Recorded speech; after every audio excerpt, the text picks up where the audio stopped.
Assalamualaikum warahmatullahi wabarakatuh. Perkenalkan, nama saya Siti Aisyah, program studi ekonomi syariah semester 5B.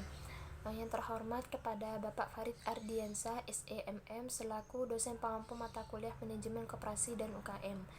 Saya di sini akan sedikit menjelaskan terkait dengan konsep manajemen koperasi syariah dan koperasi konvensional. Nah, secara etimologi, kata konsep itu berasal dari bahasa Latin, yaitu conceptum, yang berarti sesuatu yang dapat dipahami. Nah, pengertian lain dari konsep tersebut adalah serangkaian pernyataan, gagasan atau ide yang saling terkait dengan berbagai peristiwa atau kejadian dan menjadi dasar atau petunjuk untuk melakukan penelitian.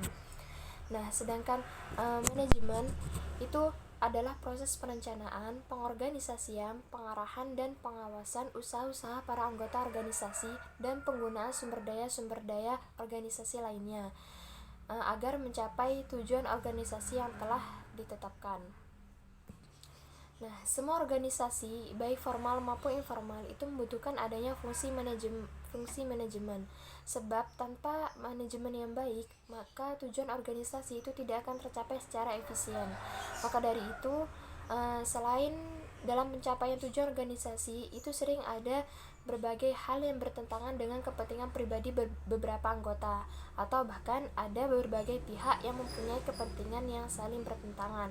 Nah, untuk menjaga keseimbangan antar para anggota yang mempunyai berbagai kepentingan tersebut, maka itu sangat dibutuhkan manajemen yang baik, sehingga pertentangan antar anggota itu dapat dikendalikan dan selanjutnya pencapaian tujuan organisasi itu tidak terganggu. Nah, koperasi itu seperti halnya organisasi yang lain membutuhkan manajemen yang baik agar tujuan koperasi itu tercapai dengan efisien. Nah, hal yang membedakan manajemen koperasi dengan manajemen umum itu adalah terletak pada unsur-unsur manajemen koperasi, yaitu rapat anggota, pengurus, dan pengawas. Sedangkan mereka masing-masing dari mereka itu memiliki tugas masing-masing, yang mana rapat anggota itu bertugas untuk menetapkan anggaran dasar, membuat kebijakan umum, mengangkat atau memberhentikan pengurus dan pengawas.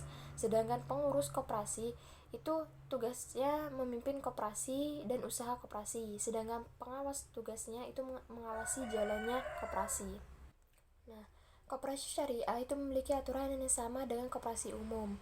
Namun yang membedakan adalah produk-produk yang ada di koperasi umum itu diganti dan disesuaikan nama dan sistemnya dengan tuntunan dan ajaran agama Islam. Nah, sebagai contoh itu produk jual beli dalam koperasi umum itu diganti namanya dengan istilah murabahah. Produk simpan pinjam dalam koperasi umum itu diganti namanya dengan mudharabah. Nah, tidak hanya perubahan nama, tapi sistem operasional yang digunakan juga berubah dari sistem konvensional atau biasa ke sistem syariah yang sesuai dengan aturan Islam. Nah, perbedaan paling mendasar antara koperasi simpan pinjam syariah dengan koperasi simpan pinjam konvensional itu terdapat pada sistemnya, yaitu sistem bagi hasil dan sistem bunga. Sedangkan hal-hal lain, perbedaan yang lain itu ada dari beberapa segi. Yang pertama yaitu dari aspek pembiayaan, yang kedua yaitu dari aspek pengawasan, yang ketiga yaitu dari penyaluran produk.